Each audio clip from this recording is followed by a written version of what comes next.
following is recorded for entertainment purposes only. It is a work of fiction. Nothing taken or said from this text or video should be taken as reality. It is a play on events and it is not meant to be offensive. It's an original story narrated by Joshua Sachs.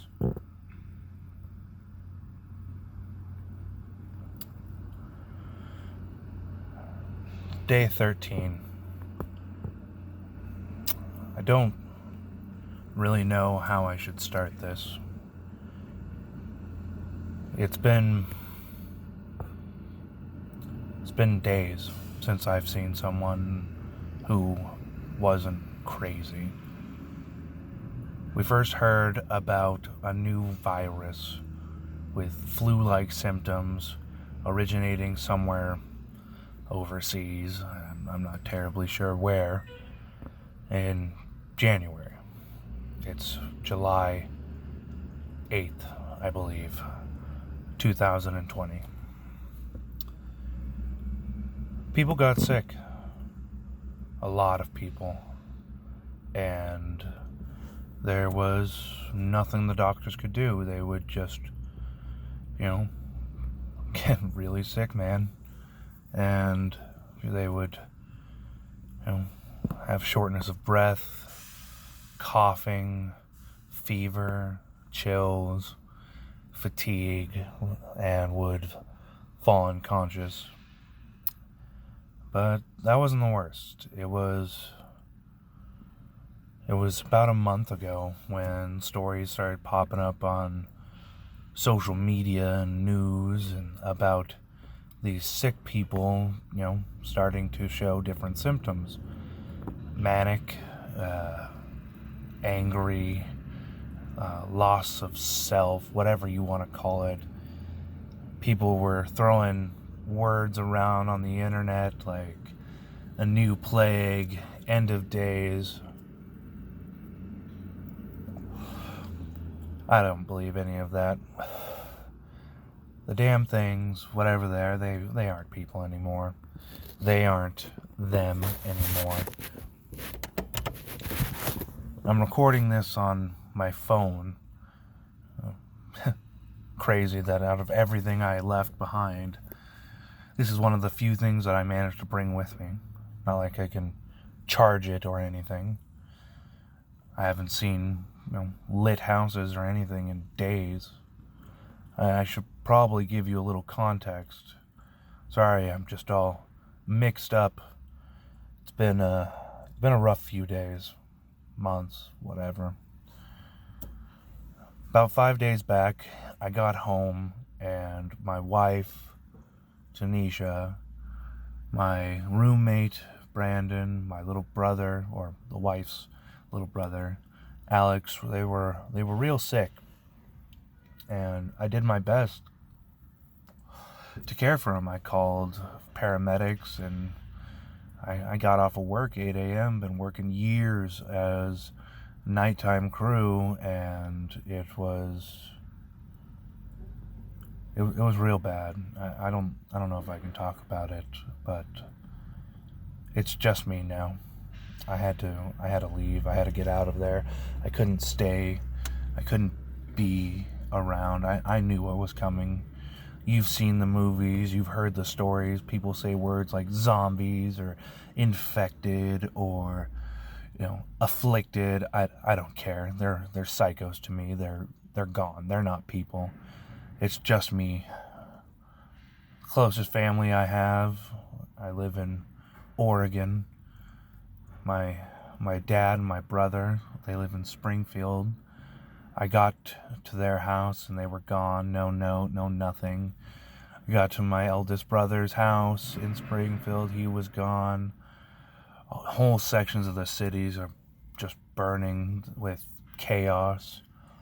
I've got maybe a few hours of life left on this, and my wife, she would tell me that if anything ever happened, the worst thing would be that there would be no one to record it, no one to tell our story, and that's what I'm going to do.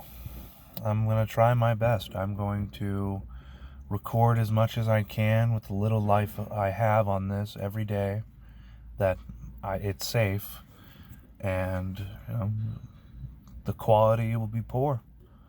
But I don't care. I don't give a rat's behind about what you might think about this. This is for me. This is what I can do to remember her, remember everything that's gone. My name is Joshua Sachs. 28, 6'5", and overweight. I'm big. And that makes me slow. And I can't be that no more. Because the one thing that I know is you have to be fast to survive out there.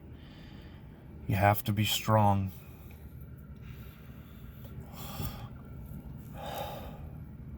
Sorry, it's hard to talk about this, but I will try and do it justice. I'm not no great writer, I'm not no great savant, but I will do what I can with my limited knowledge of medical terms and the story as is. I'm just going to record what is happening with me and what I'm doing to survive out here. I've got to get north. The only family I've got left is hundreds of miles away in the mid-east of Oregon, and I don't have gas to get there. The roads are a nightmare. The freeways it's a death pit. It's terrible. Right now I'm holed up at my old job. No one's here. Big place, big fences, no power though. Hiding in the bathroom. Barricaded myself in here. I can hear them out there shuffling around, and while I'm still got strength in me before starvation or dehydration kick in, I've got to try and make the whole place safe. I need a base of operations. People joke about being prepared for the apocalypse, but no one's prepared. No one's really ready for everything to change. No one's really ready for the world to end. And if there's a God out there, he's a sick bastard is what he is, to let this all happen. You can hear an almost stillness in the air of something worse coming, and I don't know how it could get worse. I saw probably my best friend in the world get taken down by his own kids, a pile of teeth and flailing limbs, and God, there was so much blood. I tried to help him, but it was too late. He knew it. I knew it. I was there with him though, till the end, and I made sure he didn't become one of those things, whatever they are. I'm gonna try and get going. I'm gonna try and survive. I've got to get to my family. I can't be the only one left out of us. My little sister, her husband, my mom, my grandmother, my nephew, they're all I have left, and I can't give up. I can't think if they're gone, because if they're gone, what's even the point? Let me try and give you some context, a little bit of what's going on. So, after I got home and I saw my wife and my friend and my little brother sick, and after they were dead, after they were dead, I had to get out of there. People were crazy. There was nightmare creatures walking the streets in our little hometown. The only thing that probably saved us was living outside city limits and not by far. Night I could hear people crying for help. My neighbor, his house went up. You could see the lighting on the hills around us just from the flames, but I stayed inside, and after they were gone, I packed a bag. I'm not in my right mind. I left things, but I can't go back. I can't see what they've become. I can't bring myself to do what would need to be done. So I came here. I've come here every day, 5 days a week, last couple of years. Second home, only place I knew better than my own house. And there was one here. My boss, good man, one of my favorite people I knew. But he was one of them. I didn't know it at first. I rolled up in my little Scion, little economic car, always trying to save $1, me. Now I wish I had bought a big old stupid truck that guzzled gas and could get me out of there in a hurry. But he was here, walking around in the yard, and I tried to call out to him. And when he turned, I saw the missing bits of his face flapping, the chunks taking out of his arm, and I knew he was one of them. God, just thinking about it turns my stomach. I'm not squeamish, but it was awful. But I knew this was the only safe place I had. I was so tired. I'm so tired. Things are so gone. So grabbed the little pistol I keep in the car, little 9mm, and I tried to come out and talk to him. Called out his name and nothing, and he turned and started shambling towards me. God, they're fast. Faster than I thought he could ever move. And I did what I had to, and I put him down, still laying out there in the middle of the lot. Sorry, it was the first one I had to put down. And I'm sure I'll have to put down many more. But they're not living. They're not people. I have to remind myself that. I have to. Because if they're people, I don't think I can do it. I've got 10 shots. And I'm no marksman. I have to let them get close if I need to use it. But by that time, if I have to use it, I don't think I'll have the opportunity to get away. So quiet is the way to go. Little employee store here. Got a bunch of candies and microwaves food. Not that there's any power, but you make do with what you got. I'm gonna get out there. I'm gonna try and get the gate closed first thing in the morning. The first thing I learned was traveling at night is suicide. And when I get out and do what I have to, I'm gonna have to use the gun. I'm gonna have to put more down.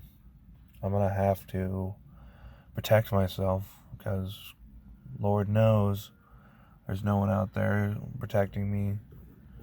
I can only imagine the decimation that went through the police force and the paramedics and the first responders, and I don't want to think about it. So much death, so much awful, so much bad going on in the world. Things were bad before, but I'd take before. In a heartbeat, I'd take before, because people were still people, man. They were still each other. They weren't eating each other and swarming over and taking kids and man, it's terrible. Sorry. Like I said, I'm no good at this. The only thing keeping me sane is the pack of smokes that I got. Terrible habit, but world's gone to shit anyways. So, if I get lucky enough for cancer to take me out, well, then I did all right.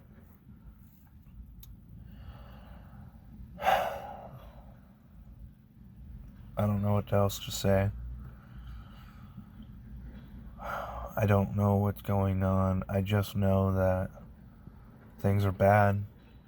Maybe if I'm lucky, military will sweep on through and clear all this up and things can hopefully get back to normal. I'm gonna try and hold out a day or two. I got enough food and water for that. This place is safe. It's not in the center of town. If I look over towards the city, I can just see a orange glow on the horizon as if dawn was coming. But I know it's not. You can smell the smoke in the air. I just pray that it doesn't get this far, because if this place goes up, I don't know where I'm gonna go. I have to make it safe. I have to get out of here. I gotta do what I have to do, and do it when I can.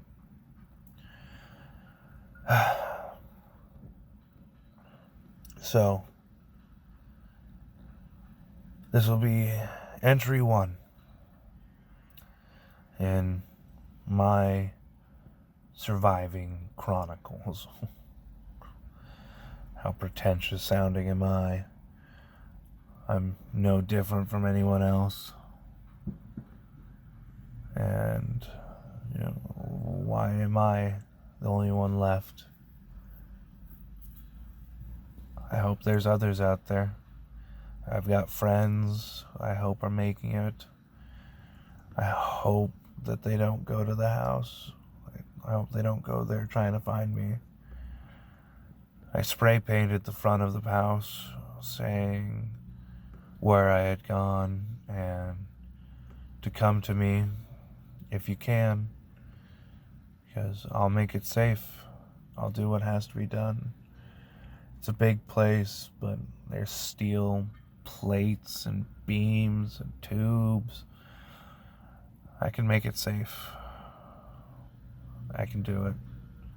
It'll be hard work, and I got a long day ahead of me tomorrow, but who'd have thunk that working at a steel plant would be useful in the apocalypse. So, this is Joshua Sachs, surviving in the apocalypse. And hopefully I'll be on tomorrow, and I'll tell you how that day went, and the next day, as long as I can. And if this is the only entry that someone finds, and you just see the phone here, continue telling my story, or the end of it, I want it to be known. Don't let me be one of those things, man. Don't let me be some kind of monster. My grandmother always told me to be a gentle giant, as I'm big. And I don't want to hurt anyone. No one alive, at least. Keep surviving. Keep moving. And I guess that's it. I'll see you, or I'll speak to you, whoever's listening to this, tomorrow. And hopefully it'll be a good day. Alright. That's all I have to say. I guess I'm signing off. Alright. We'll see you. Don't forget. Survive.